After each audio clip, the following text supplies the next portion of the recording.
Hello everyone, my name is Jasmine McCoy and welcome to my channel.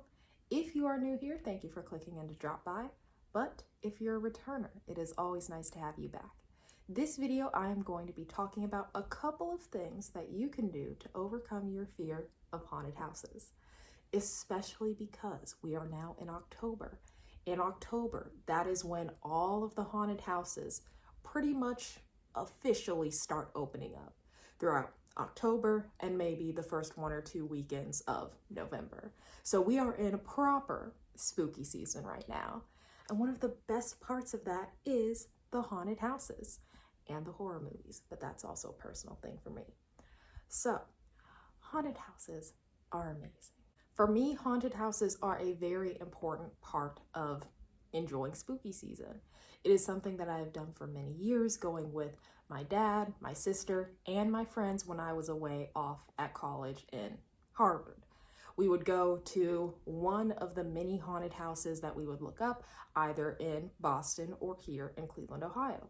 And Cleveland, Ohio is actually a very, very, very spooky location because we've got a lot of top tier haunted houses in our state and especially around the city of Cleveland.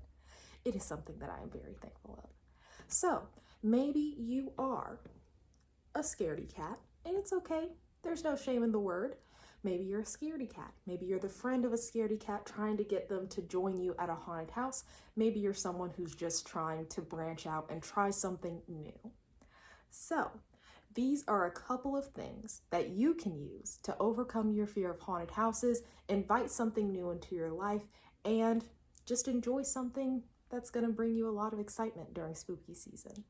The first thing that you need to remember is this is a controlled fear experience. It's kind of like a horror movie. When you're sitting there seeing a vampire on screen, you know that it's not real. You know that you are perfectly safe sitting in the movie theater in your chair with your popcorn and you're fine. But when it comes to a haunted house, you now have an extra element, an extra dimension of the horror. It is physical, it's 3D. So that is something that's new, can be off-putting, but at the same time, it is something that levels up the excitement of this experience. It's almost like a roller coaster. Sure, roller coasters are scary. You get up to the top, the fear, the arousal, all those physical responses are coursing through you, and then you topple over, you're going, and you're having a great time, right? You enjoy the roller coaster. The same thing can be said for the haunted house. It is a controlled fear experience because you know, even though you are experiencing the most primal emotion we have, fear, there is a logical part of your brain buried deep, deep down behind the fear that also knows everything is okay. I am safe. This is a controlled, simulated experience that I have paid for, that I am enjoying, and is doing exactly what I want it to do. It is giving me the sense of fear while also knowing that my life is not in danger and I'm actually having a good time right now. The second thing that you can do is you can check the FAQs, the frequently asked questions. So if you are trying to overcome your fear of haunted houses, you don't want to start with something like McCamey Manor. That's not where you want to go. That is the all the way hardcore end of haunted houses. That's not going to be for you. That's not going to be for me either, and that's okay. And also for those of you who don't know, that haunted house is one where they can touch you, they can force feed you, they can choke you, waterboard you. It's not good. I would never do that. You have to sign a waiver saying that you're okay with whatever it is that they decide to do, to essentially torture you. Could not be me. Could not be me. But that's for the really weird people. If you're going to a normal haunted house, you're going to go to the FAQs. The FAQs is going to have some very important information, like who is the target audience? Is this a family-friendly haunted house, as in you can bring your kids in strollers and they'll be perfectly fine? Or is this one that It's gonna have a little bit of gore, gonna have a little bit of a little bit more than spookiness to it, teenagers and up, versus is this something that's adults only, 18 plus, because we're gonna knock your socks off. You'll also be able to ask and see, is this a touch or a no touch type of haunted house? So in a no touch haunted house, obviously the actors, they're not going to touch you. Versus in a touching haunted house, they'll be able to grab you, shake you, maybe pull you away from your group if you come with a group. That way they can take you to another part of the haunted house and you have your own separate experience away from other people in the group. Those are the important things that you want to ask and look at when it comes to the haunted house that you're going to. If you're trying to take your first steps into a haunted house, probably don't want to do a touching one. Probably not where you want to start out. This is also the area where it will detail the specific attractions that are at the haunted house. So is it just one house with 4 different floors to it? Or is it 7 different haunted houses, as it is in 7 Floors of Hell, which is an amazing haunted house here in Ohio, where you have 7 individual buildings that you can go to. Or maybe it has some softer places for you to start out, since you are trying to overcome your fear of haunted houses. So it might have a haunted hayride. They're adorable. I love them. It allows you to be able to see things a little bit far off, knowing that there's an extra element of separation between you and the scariness. You might be able to go and start off in a corn maze. Nice, easy, simple. They could also have some horror scenes set up for the patrons to go and take pictures at. Maybe there's a Saw thing here, maybe there's a Shining thing here, maybe there's a Friday the 13th thing that you can take little pictures at to just kind of ease your way into the scariness. And also, this is an important place for you to see if you are someone that might have a health-related issue that could stop you from enjoying the haunted house, like asthma, epilepsy, or just a general weak heart. That's something that you would be able to find warnings for, because if that is what's keeping you from overcoming your fear of haunted houses, that's something that you need to be aware of, because they will use smoke. They will use flashing lights. You will experience fear. It will raise your heart rate. And you want to make sure that you are enjoying it in a safe manner and with a level of informed consent of what it is that you're getting into.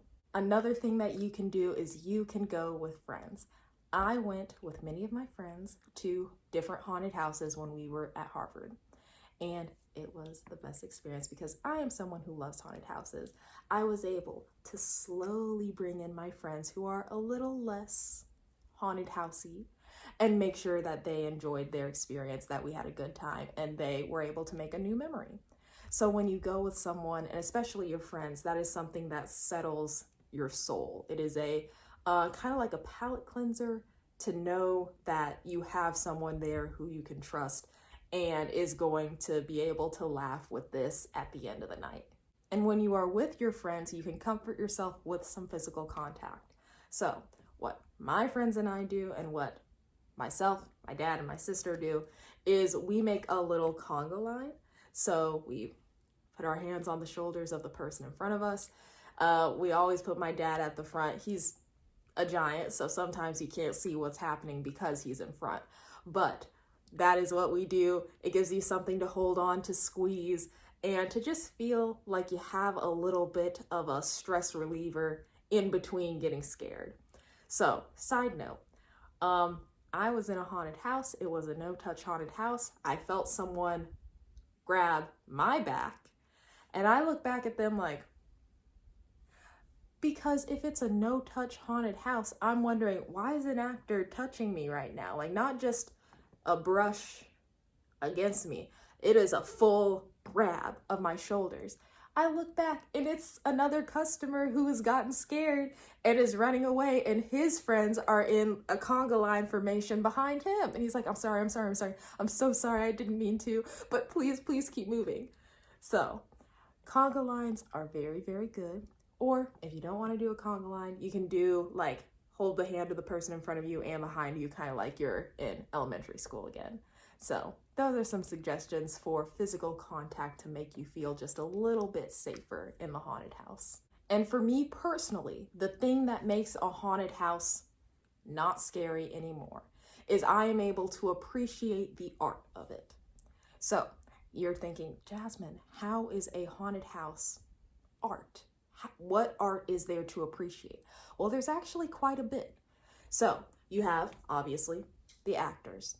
They have to get in costume. They have worked on these costumes. They've made them look tattered. They've added blood. Maybe they've sewn something. Maybe they're wearing wings if they're trying to be some sort of like vampire type creature. They're also going to have prosthetic makeup on. They've added a nose. They've added horns, ears, or they've added more blood, cuts, like they've added wounds. And it's just like, oh, you did a great job. You did an excellent job. I will be in the haunted house just thinking that while someone is in the middle of scaring me. And I'm just like, oh, you did a really nice job. Yes, I love that. So you have what it is that the actors have done in order to physically transform themselves into something that is worthy of being nightmare fuel. On top of that, you also have the interior design that goes into creating a haunted house. Yeah, it's a house, but they're also going to have all of the different scenes that they have created within the haunted house. They're going to have the kitchen that is completely dirty and has a tub of ears. I don't know. It could be in the haunted house, but it's going to have a bowl of ears laying down, and you're going to be, oh my God, it's disgusting. Ew, so terrible. But there is some artist out there who created this bowl of ears. And that is something that is artistic. That is something that for me is like, wow, they really went in on the details. Yes, I love it. And you're also going to have all of the pyrotechnics of it. So like I mentioned before, there's going to be smoke. Maybe there's going to be some sparks. Maybe there's going to be some fire. And they're using this in a way that is going to instill fear while also keeping you safe. And personally, for me, I am always going to love the animatronics. So when it comes to the robots, essentially, what robots do they have? Do they have a skeleton that's going to come out and go, like, are they going to have something like that? Versus, because yeah, that's scary. Oh no, a little like human-sized skeleton popped out and flashing lights. Oh no. Or, and this is something that I personally really like, are you going to have one of the gigantic 20 or 30 foot tall animatronics of a monster, like bending down, getting ready to eat you?